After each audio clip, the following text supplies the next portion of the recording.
Dans les très importantes collections du département de la musique de la Bibliothèque nationale de France, le XIXe siècle occupe une place bien à part.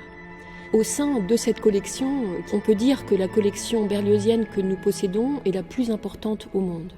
Et en tant que conservateur chargé des collections XIXe siècle et XXe siècle, il était naturel que je m'intéresse en particulier à cette collection Berlioz qui est l'une des plus belles et des plus importantes de notre département. Tout d'abord, Berlioz lui-même a commencé à la constituer. Je donne et lègue à la Bibliothèque du Conservatoire de Paris les 4 grandes partitions manuscrites, copies et autographes. Benvenuto Cellini, opéra en 3 actes. La prise de Troie, opéra en 3 actes. Les Troyens à Carthage, opéra en 5 actes. Béatrice et Bénédicte, opéra en 2 actes. À la charge pour la dite bibliothèque de prêter ces divers manuscrits. Les partitions manuscrites de mes opéras dont j'ai parlé plus haut sont dans l'armoire à glace de ma chambre à coucher. Paris, ce 29 juillet 1867. Hector Berlioz.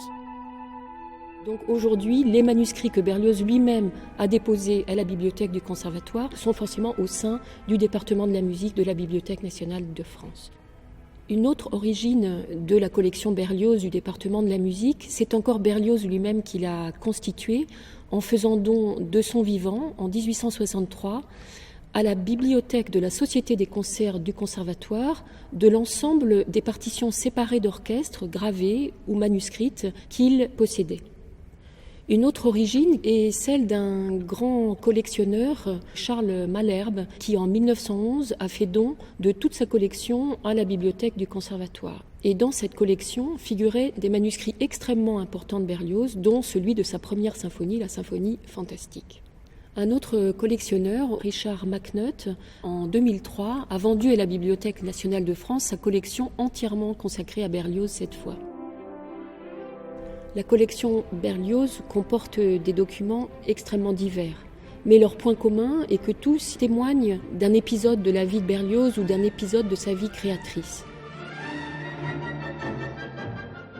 Je prends l'exemple des manuscrits autographes. Ils portent tous, ou pratiquement tous, des annotations qui montrent la façon dont l'œuvre a été exécutée du vivant de Berlioz. Ils peuvent porter aussi, par exemple, des commentaires sur les avis qu'il portait sur le public qui allait entendre ses œuvres. Dans le manuscrit orchestral des Troyens, par exemple, Berlioz indique à un moment, au moment de la chasse royale et orage, que la scène devrait être coupée, dit-il, si les directeurs ont peur du feu, parce que cette scène devait comporter des satyres et des nymphes courant avec des torches. Les manuscrits musicaux portent aussi des traces qui indiquent tous les intérêts littéraires de Berlioz. Au moment où il composait sa partition, Berlioz était sous le choc de la découverte d'œuvres littéraires.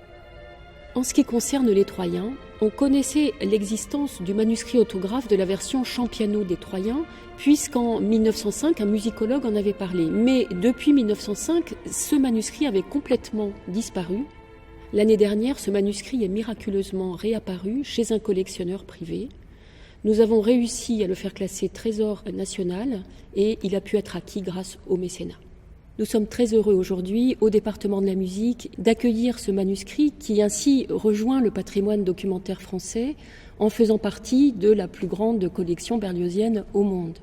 Naturellement, la Bibliothèque nationale va très bientôt numériser ce manuscrit pour le rendre accessible plus largement encore sur la bibliothèque numérique Gallica.